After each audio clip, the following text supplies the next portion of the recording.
Assalamu alaikum, dear students. How are you? I welcome you all. Today we are going to discuss the chapter Age of Industrialization. This is the chapter taken from the 10th class history. So let us discuss about the age of industrialization.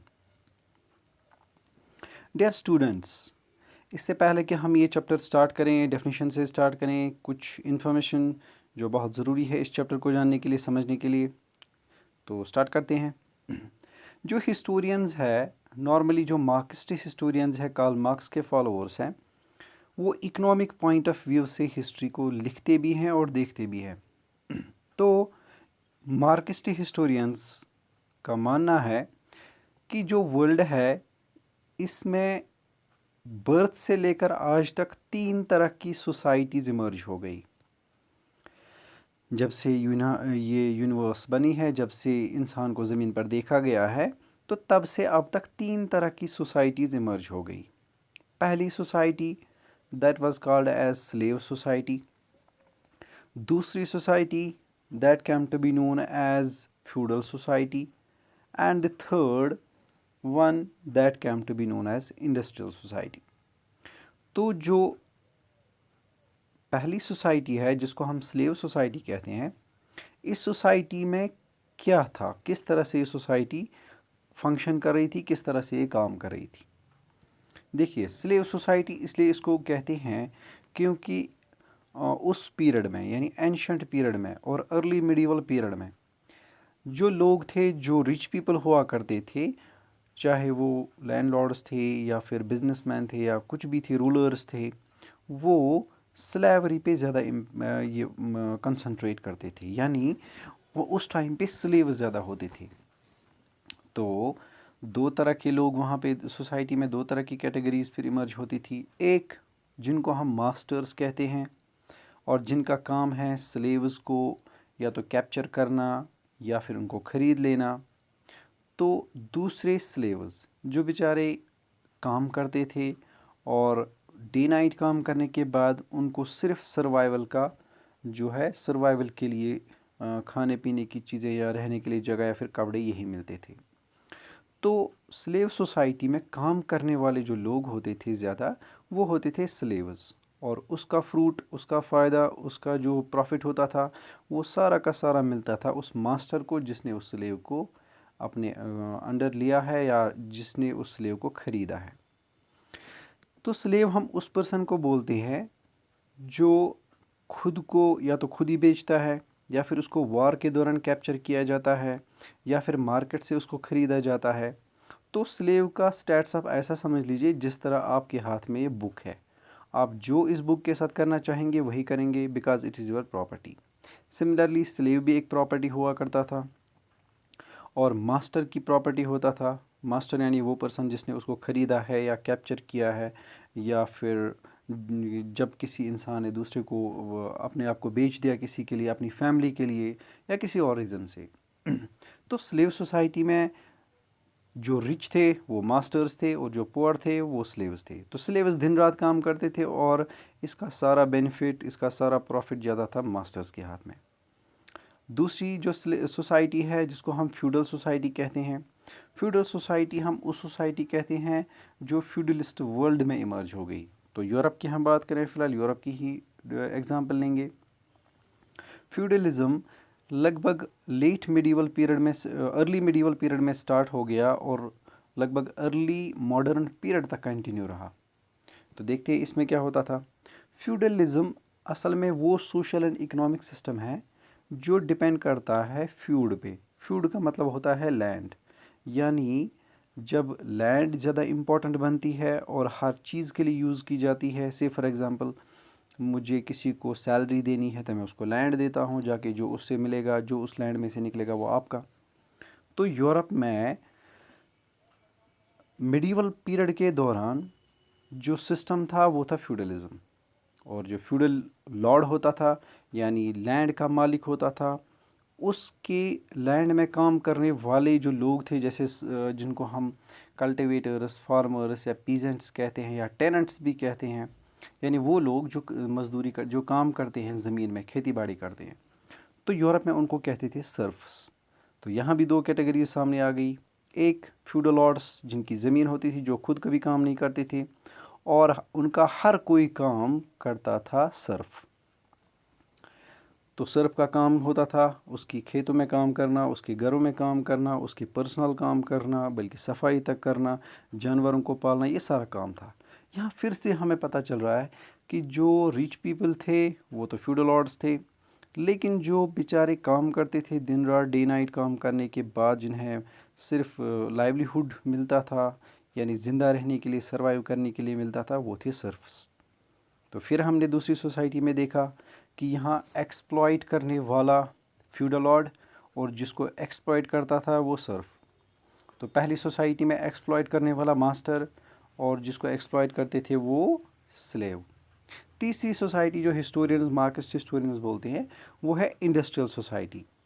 इस society में जो लोग थे वो अपने घर को चलाने के लिए, अपनी फैमिली को सस्टेन करने के लिए, या जो डे टू डे लाइफ है उसके लिए वो काम करते थे इंडस्ट्रीज़ में।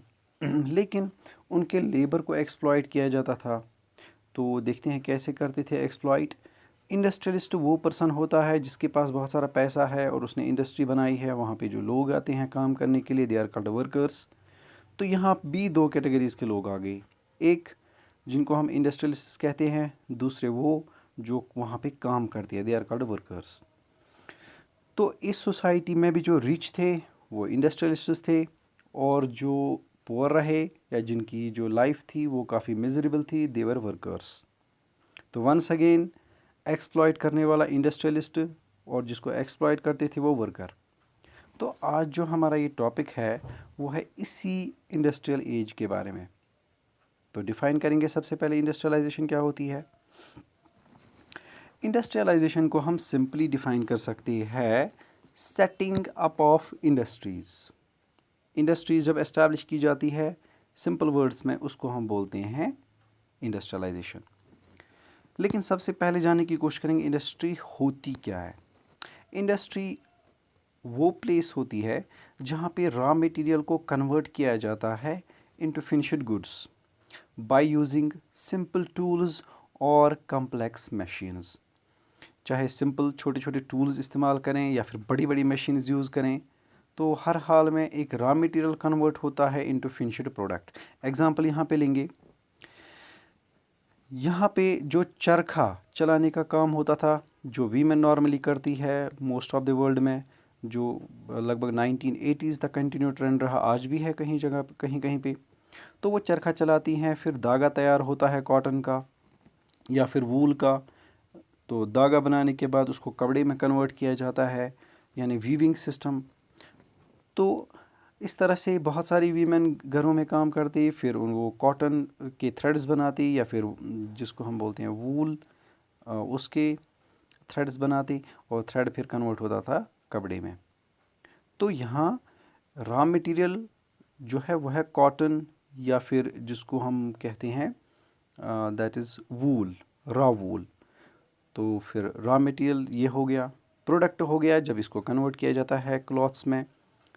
तो इसी तरह से बड़ी इंडस्ट्रीज़ में भी यही रॉ कॉटन, यही रॉ वूल कन्वर्ट होता है बड़ी बड़ी, जिनको हम कहते हैं फिनिश्ड प्रोडक्ट्स में, जो मार्केट में आते हैं, जैसे कपड़े मार्केट में आते हैं। या हम एग्ज़ाम्पल लेंगे रॉ आयरन की। जो रॉ आयरन है जो ज़मीन से निकाला जाता है, निकालने के बाद उसको कन्वर्ट किया जाता है, जिनको हम कहते हैं टूल्स, वेपन्स। तो एक रॉ मटेरियल को कन्वर्ट करके फिनिश्ड प्रोडक्ट में बनाने को हम कहते हैं मैन्युफैक्चरिंग। और ये मैन्युफैक्चरिंग जहाँ भी होती है उसको हम कहते हैं इंडस्ट्री। सो यहाँ एक बात क्लियर हो गई कि जो इंडस्ट्री होती है वो ऐसी एक प्लेस होती है जहाँ पे रॉ मटेरियल कन्वर्ट किया जाता है into finished good by using simple tools और कम्प्लेक्स मशीन्स। तो इंडस्ट्री डिफाइन हो गई। Industry can be both small, medium and large scale. तो स्मॉल इंडस्ट्री क्या बोलेंगे, किसको बोलेंगे? जो छोटी मोटी इंडस्ट्रीज़ होती है जहाँ पे 1 से लेकर 5 लोग काम करते हैं। तो मीडियम स्केल कहाँ? जहाँ पे 5 से 500 तक के लोग काम करते हैं। तो लार्ज स्केल किसको बोलेंगे? जहाँ पे 500 से लेकर हज़ारों या लाखों लोग काम करते हैं। तो लार्ज स्केल में बहुत ज़्यादा लोग काम करते हैं, मीडियम स्केल में 500 के आसपास लोग काम करते हैं, स्मॉल स्केल में बहुत कम लोग काम करते हैं। तो इंडस्ट्रियलाइजेशन कोई नया प्रोसेस नहीं है। हाँ, लेकिन इसके फेजेस अलग अलग है, वो फेज़ हम इंशाल्लाह डिस्कस करेंगे with the passage of time. तो यहाँ एक डेफिनेशन है, industrialisation is the period of social and economic change that transforms a human group from an agrarian society into an industrial society।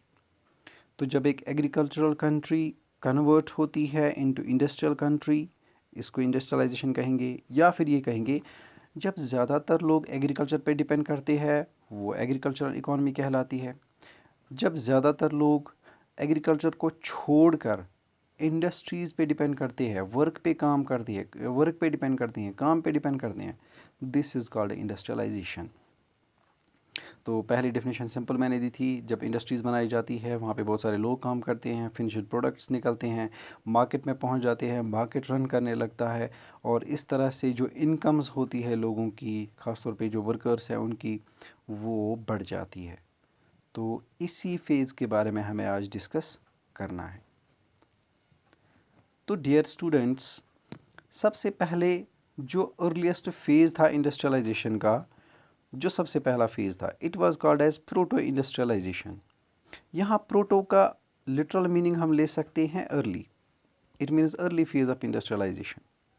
तो सबसे पहले क्या किया जाता था, जो एग्रीकल्चरल इकोनॉमी थी, एग्रीकल्चरल जो रॉ मटेरियल था, उसको सिंपल टूल से घर में बैठ के या फिर मोहल्ले में एक साथ कुछ लोग बैठ के कन्वर्ट करते थे इनटू फिनिश्ड गुड्स। जैसा मैंने पहले ही कहा, एक किसान है वो कॉटन प्रोड्यूस करता है, वो कॉटन पहुंचकर एक वीवर के पास पहुंच जाता है जो उसके थ्रेड्स बनाता है, थ्रेड्स के बाद उसको कन्वर्ट करता है इनटू क्लॉथ, क्लॉथ पहुंच जाता है एक डायर के पास जिसको डाई देता है, कलर देता है, कलर के बाद उसको डिज़ाइनर के पास पहुंच जाता है, डिज़ाइनर के बाद वो टेलर के पास पहुंच जाता है, टेलर के पास पहुंचने के बाद वो पहुंच जाता है कंज्यूमर के पास। तो ये एक लॉन्ग सी चेन बन जाती है। तो ये तो सारी चीज़ें हाथों से होती है या फिर सिंपल टूल से होती हैं। लेकिन ये फेज़, ये ट्रेंड 18th सेंचुरी में चेंज हुआ, जहाँ पे लोग काम कर रहे थे हाथों से, अब ये काम मशीन्स करने लगी, तो हम इसको मशीन एज भी कह सकते हैं। तो जो अर्ली फेज़ है इस तरह की इंडस्ट्रियलाइजेशन का, उसको कहते हैं फर्स्ट इंडस्ट्रियल रेवोल्यूशन। इसके क्या फीचर्स थे, ख़ास तौर पे सिंपल सी टेक्नोलॉजीज़ इन्वेंट हो गई, और फिर बाद में बहुत सारे लोगों ने इन्वेस्टमेंट्स की इस तरह की टेक्नोलॉजीज़ ख़रीदने के लिए, ताकि वो इंडस्ट्रियल स्ट्रक्चर्स बनाए, इंडस्ट्रियल यूनिट्स बनाए जहाँ पे लोग काम करेंगे। तो एग्ज़ाम्पल के तौर पे मैं यहाँ पे बोलूँगा, पहले जो किसान था वो कॉटन प्रोड्यूस करता था, कॉटन प्रोड्यूस करने के बाद अपने ही विलेज में या फिर टाउन में कुछ लोग इसी से रिलेटेड थे, और वो हाथों से इस कॉटन को कन्वर्ट करते थे थ्रेड्स में, और थ्रेड्स को कन्वर्ट करते थे फिर क्लॉथ में, क्लॉथ के बाद ये पहुंच जाता था पूरे मार्केट में, और इस तरह से लोग ख़रीदते थे। लेकिन ये काम बहुत हैक्टिक था। देखिए, प्रोड्यूसर का काम, यानी हम कहेंगे जो कल्टीवेटर है उसका काम अलग, जो आर्टिज़न है जो हाथों से काम करता है, छोटे छोटे टूल्स का इस्तेमाल करता है, उसका काम अलग, और इस तरह से जो इसको बेचता है, ख़रीदता है, उसका काम अलग। तो हर एक का अपना अपना काम होता था, और इसमें टाइम भी लगता था बहुत। It was time consuming process, क्योंकि हाथों से स्पीड बहुत कम थी। दूसरा, जो ये कंडक्ट करता था इस तरह का काम, जैसे मैं कहूँगा बिजनेसमैन जो ये चलाता था ये काम, उसके लिए बहुत मुश्किल था। बहुत सारे विलेजेस पे नज़र रखना, बहुत सारे लोगों को नज़र रखना, उनका काम को रेगुलेट करना, तो उनको वन बाय वन एक से लेना, दूसरे को देना, दूसरे से लेना, तीसरे को देना, ये बहुत हैक्टिक प्रोसेस था। बाद में क्या क्या होगा, बाद में क्या हुआ, बाद में इसने आर्टिजन्स को एक जगह पे जमा किया, अलग अलग, जैसे डायर्स है सारे डायर्स को एक जगह पे जमा किया, जैसे जो थ्रेड मेकर्स है उनको एक जगह पे जमा किया, जैसे वीवर्स है उनको एक जगह पे जमा किया। तो नतीजा क्या हुआ, पूरे गांव, पूरे टाउन के बजाय एक बिल्डिंग में ये काम होने लगा। बिल्डिंग के कुछ रूम्स, एक साइड से वीवर काम कर रहा है, दूसरी साइड से डायर काम कर रहा है, तीसरी साइड से टेलर काम कर रहा है, चौथी साइड से जो डिज़ाइनर है वो काम कर रहा है। तो काम रेगुलेट होने लगा, काम पे फोकस होने लगा और इस तरह से ज़्यादा प्रोडक्शन बढ़ गई। तो इस फेज़ को हम बोलते हैं अर्ली इंडस्ट्रियलाइजेशन और प्रोटो इंडस्ट्रियलाइजेशन। तो इसको हम आगे चलकर डिस्कस करेंगे। तो सबसे पहले जो इंडस्ट्रियल रिवोल्यूशन आया वो स्टार्ट हो गया यूरोप से, मोस्टली यूरोप और नॉर्थ अमेरिका। लेकिन जो पहला इंडस्ट्रियल रिवोल्यूशन आया वो ग्रेट ब्रिटेन में आया। इसको फिर बाकी कंट्रीज़ तक फैलने में टाइम नहीं लगा और पहुंच गया Belgium, Switzerland, Germany and France. तो इस फेज़ को हम बोलते हैं फर्स्ट इंडस्ट्रियल रिवोल्यूशन, जो 1850s या हम कहेंगे 18th सेंचुरी से और 19th सेंचुरी तक ये फेज़ रहा। हम कहेंगे ऐसे 1750 से लेकर 1850s तक। तो इस पीरियड को हम बोलते हैं first industrial revolution. Second industrial revolution जो 1850 से लेकर 1950s तक चलता रहा और आज भी है। इसमें क्या हुआ, इसमें जो हाथों से लोग काम करते थे वो रिप्लेस होने लगे मशीन से। यानी पहले मैंने जैसे कहा कि सारे लोगों को जमा किया गया, वो एक जगह पे काम करने लगे, डिफरेंट काम डिफरेंट लोग करने लगे।